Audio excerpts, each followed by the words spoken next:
अकबर से कहना, अगर मेवाड़ चाहिए तो हमसे लड़ कर लेना होगा। महाराणा प्रताप एक ऐसा नाम जो हल्दी घाटी की लड़ाई के साथ जुड़ा हुआ है, लेकिन क्या आप जानते हैं कि यह वीर योद्धा केवल हल्दी घाटी तक ही सीमित नहीं था। उसके जीवन में ऐसी कई लड़ाइयां थीं जिन्होंने उसकी छवि को और भी मजबूत किया। यह कहानी है उन अज्ञात युद्धों की जिन्होंने महाराणा प्रताप को एक अदम्य योद्धा के रूप में स्थापित किया। दुश्मन की सेना द्वारा किले का घेराव और महाराणा प्रताप की सेना का जवाबी हमला। हल्दी घाटी के बाद भी महाराणा प्रताप ने अपने राज्य को पुनः स्थापित करने की कोशिश नहीं छोड़ी।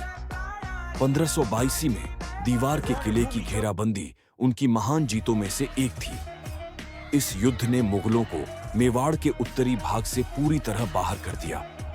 महाराणा प्रताप जानते थे कि सीधा मुकाबला मुगलों की बड़ी सेना के साथ मुश्किल है, इसलिए उन्होंने गुरिल्ला युद्ध की रणनीति अपनाई। जंगलों और पहाड़ियों का फायदा उठाकर उन्होंने मुगलों को लगातार परेशान किया और उन्हें कभी चैन से शासन नहीं करने दिया।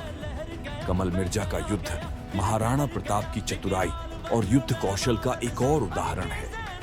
इस लड़ाई में उन्होंने अपने छोटे दल के साथ मुगल सेना पर रात में हमला किया और उन्हें पूरी तरह से चौंका दिया। मुगलों से गोलकुंडा को वापस लेना महाराणा प्रताप की सबसे बड़ी जीतों में से एक थी। इस युद्ध ने यह सिद्ध कर दिया कि महाराणा प्रताप अपने राज्य की एक एक इंच भूमि को वापस लेने के लिए प्रतिबद्ध थे। युद्ध के बीच भी महाराणा प्रताप का ध्यान अपने राज्य की जनता पर था। उन्होंने मेवाड़ के गांवों का पुनर्निर्माण किया, खेती को फिर से शुरू किया और अपने राज्य को आत्मनिर्भर बनाने के लिए हर संभव प्रयास किया। हल्दी घाटी की लड़ाई ने भले ही महाराणा प्रताप की वीरता को अमर बना दिया, लेकिन उनके जीवन के अन्य युद्धों ने उन्हें एक ऐसा योद्धा बनाया जिसने अपने राज्य और लोगों के लिए सब कुछ न्यौछावर कर दिया।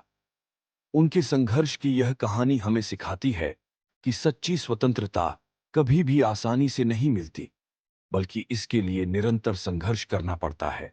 हमारे चैनल को सब्सक्राइब करें ताकि आप और भी रोचक कहानियों का आनंद ले सकें।